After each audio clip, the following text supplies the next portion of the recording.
இனிமையான நண்பர்களே, அன்புள்ளம் கொண்ட நெஞ்சங்களே, அனைவருக்கும் வணக்கம். தமிழக வெற்றி கழக அமைச்சர்கள் மக்கள் மத்தியிலே போய் நின்று மானங்கெட்டு வருகிறார்கள். பள்ளிக்கூடத்தில் ஆய்வு என்ற பெயரால் இவர்கள் நடத்திய அழிச்சாட்டியம் ஊடகங்களில் பரவி தமிழக மக்கள் இவர்களை மோசமாக விமர்சனம் செய்தார்கள். பல எதிர்க்கட்சிகள் இவர்களுக்கு கடுமையான கண்டனங்களை தெரிவித்தார்கள். இதையும் தாண்டி தமிழக வெற்றி கழகத்தின் ரீல்ஸ் அமைச்சர்கள், ரியல் அமைச்சர்கள் என்பதை மறந்துவிட்டு மக்கள் மத்தியிலே போய் பந்தாவாக நின்று கொண்டு மக்களிடையே கேள்வி கேட்டு அந்த மக்கள் இவர்களை திருப்பி தாக்குவது வாடிக்கையாகி கொண்டே இருக்கிறது. சமீபத்தில்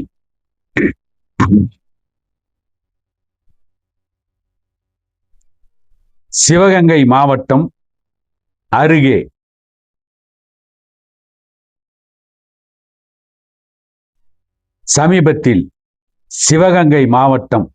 சிங்கம்புணரி அருகே ஜெயங்கொண்ட நிலை கிராமத்தில் 36 ஏக்கர் பரப்பளவில் கிரஷர் கல் குவாரி அமைக்க எதிர்ப்பு தெரிவித்து ஜெயங்கொண்ட நிலை கிராம மக்களும் சித்தமல்லிப்பட்டி உள்ளிட்ட மற்ற 5 கிராம மக்களும் பல்வேறு கட்ட போராட்டங்களில் ஈடுபட்டு கொண்டிருக்கிறார்கள். கடந்த 31ஆம் தேதி கனிம வளத்துறை அமைச்சர் பிரபு ஜெயங்கொண்ட நிலை கிராமத்திற்கு நேரில் சென்று அந்த மக்களுடைய குறைகளை கேட்டறிந்தார்.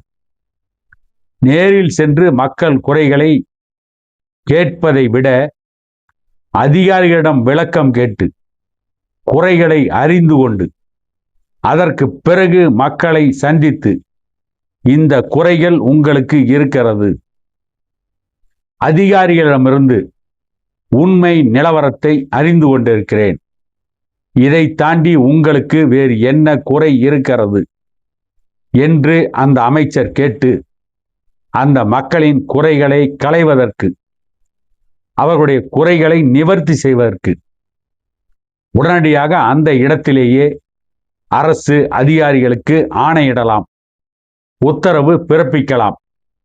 அந்த அதிகாரம் இந்த அமைச்சர்களுக்கு உண்டு.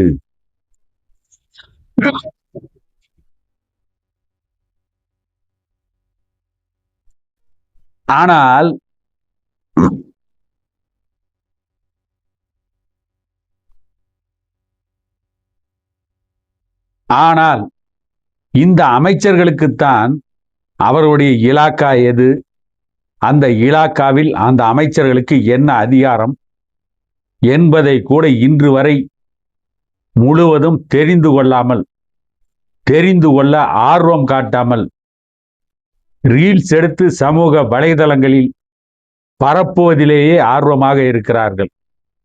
இப்படிப்பட்ட சூழ்நிலையில்தான் இந்த கனிம வளத்துறை அமைச்சர் பிரபு மக்களை சந்தித்து பேசுகின்ற பொழுது, குவாரி அமைப்பதற்கு மனு மட்டுமே பெற்றிருக்கிறோம், இன்னும் அதற்கு அனுமதி கொடுக்கவில்லை, எந்த உத்தரவும் போடவில்லை என்று சொல்லிவிட்டு அங்கே இருந்த மக்களை பார்த்து, நன்றாக இருக்கிறீர்களா, பெண்களை பார்த்து சௌக்கியமா, ஹலோ ஹவ் ஆர் யூ என்று கேட்டிருக்கிறார். அந்த மக்கள் நாங்கள் நன்றாக இல்லை, நாங்கள் சௌக்கியமாக இல்லை என்று அந்த அமைச்சர் முகத்தில் அரைந்தார் போல பதில் சொல்லி இருக்கிறார்கள். இந்த அமைச்சருக்கு இந்த அவமானம் தேவையா? அந்த மக்களே போராடி கொண்டிருக்கிறார்கள். அந்த மக்கள் கல்குவாரி வந்தால் சுற்றுச்சூழல் பாதிக்கும், அவர்களின் வாழ்வாதாரம் பாதிக்கும்,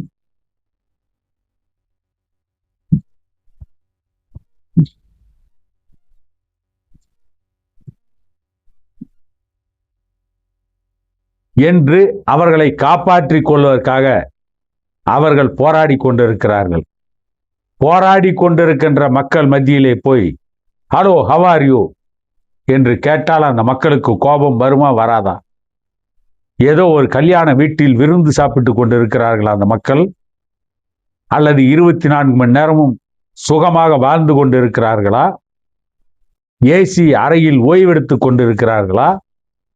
அவர்களிடம் போய் ஹலோ ஹவ் ஆர் யூ என்று கேட்பதற்கு அவர்களே வீதியில் இறங்கி போராடி கொண்டிருக்கிறார்கள். அதுவும் எப்படிப்பட்ட சூழ்நிலையில் போராடுகிறார்கள்? நடிகர் விஜய் ஆட்சிக்கு வந்தால் ஒரு மாற்றம் நடக்கும், நடிகர் விஜய் ஆட்சிக்கு வந்தால் நல்லது நடக்கும், நடிகர் விஜய் ஆட்சிக்கு வந்தால் நல்ல காலம் பிறக்குது நல்ல காலம் பிறக்குது என்று குடுகுடுப்பைக்காரன் சொன்னானே அது உண்மையாகும் என்று நம்பி விஜய்க்கு ஓட்டு போட்டு ஏமாந்ததோடு மட்டுமல்லாமல் மீண்டும் களத்திலே நின்று போராட வேண்டிய அவல நிலைக்கு தள்ளப்பட்டிருக்கின்ற மக்களிடம் போய் ஹலோ ஹவ் ஆர் யூ என்று கேட்டால் என்ன சொல்வார்கள்? அவர்களுக்கு கோபம் வரத்தானே செய்யும். அமைச்சரை திருப்பி இப்படித்தானே கேட்பார்கள். மக்களுடைய மனோதத்துவத்தை கூட புரிந்து கொள்ளாமல், மக்களுடைய மனநிலையை கூட புரிந்து கொள்ளாமல் இவர்களெல்லாம் எப்படி அமைச்சர்கள் ஆனார்கள்? அமைச்சர்கள் ஆவதற்கு முன்பே, தேர்தலில் நிற்பதற்கு முன்பே இவர்கள் கட்சி ஆரம்பித்து 2 ஆண்டுகள் ஆகிவிட்டது. 2 ஆண்டுகளாக இவர்கள் மக்களை பற்றி அறிந்து கொள்ளவில்லையா? இவர்கள் ஆட்சி என்றால் என்ன, அதிகாரம் என்றால் என்ன, அமைச்சர்களுக்கு என்ன அதிகாரம், சட்டமன்ற உறுப்பினர்களுக்கு என்ன அதிகாரம், எந்த இலாக்காவில் என்ன வேலை நடக்கிறது, எந்த இலாக்காவிற்கு என்ன அதிகாரம் இருக்கிறது, கல்வித்துறை அமைச்சரின் வேலை என்ன, வருவாய்த்துறை அமைச்சரின் வேலை என்ன, போக்குவரத்து துறை அமைச்சரின் வேலை என்ன, கனிம வளத்துறை அமைச்சரின் வேலை என்ன என்பதையெல்லாம் கடந்த 2 ஆண்டுகளாக அறிந்து கொள்ளாமல், தெரிந்து கொள்ளாமல், அவற்றை பற்றி தெரிந்து கொள்கின்ற ஆர்வம் கூட இல்லாமல், அரசியலை கற்றுக்கொள்ளாமல் வெறும் விசிலடிச்சான் குஞ்சுகளாகவே இந்த அமைச்சர்கள் இருந்தார்களா? ஆகவேதான் பல ஊடகவியலாளர்கள் இவர்களை தற்கூறிகள் என்று சொல்கிறார்கள். அதனால்தான் இவர்கள் போராடுகின்ற மக்களிடம் போய் சௌக்கியமா இருக்கீங்களா, நல்லா இருக்கீங்களா, சாப்பிட்டீங்களா, தூங்குனீங்களா, சினிமா பார்த்தீங்களா, ஜனநாயகன் படம் பார்த்தீங்களா, அந்த படம் எப்படி இருந்தது, படம் சிறப்பாக இருந்ததா, நன்றாக பொழுது போனதா, அந்த படத்தை பார்த்தவுடன் உங்களுடைய பிரச்சனை எல்லாம் தீர்ந்து விட்டதா, ஜனநாயகன் என்று ஒரு படத்தில் நடித்து விட்டால் மட்டும் ஜனநாயகத்தை இவர்கள் காப்பாற்றி விட்டதாக அர்த்தமா? அது கூட தெரியாமல் இந்த அமைச்சர்கள் மக்களை போய் சந்தித்து மக்களிடம் கேட்கக்கூடாத கேள்விகளை கேட்டு வாங்கி கட்டி கொண்டிருக்கிறார்கள். இவர்களெல்லாம் அமைச்சராக இருப்பதற்கு கூட தகுதி இல்லாதவர்கள். அதே நேரத்தில் தமிழக முதலமைச்சர் விஜய் அவர்கள் இன்னும் சில மாதங்களில் ஒரு 4 அமைச்சர்களை அமைச்சர் பதவி விட்டு நீக்கப் போவதாக செய்தி வருகிறது. அந்த 4 அமைச்சர்களை அமைச்சர் பதவியிலிருந்து நீக்கிவிட்டு அதிமுகவிலிருந்து விலகி தமிழக வெற்றி கழகத்தில் இணைந்த முன்னாள் அமைச்சர்கள் எம்.ஆர். விஜயபாஸ்கர், விராலிமலை விஜயபாஸ்கர், மரகதம் குமரவேல் உள்ளிட்டவர்களை தேர்தலில் நிறுத்தி வெற்றி பெற வைத்து அவர்களை அமைச்சர்களாக்கப் போகிறார்களாம்.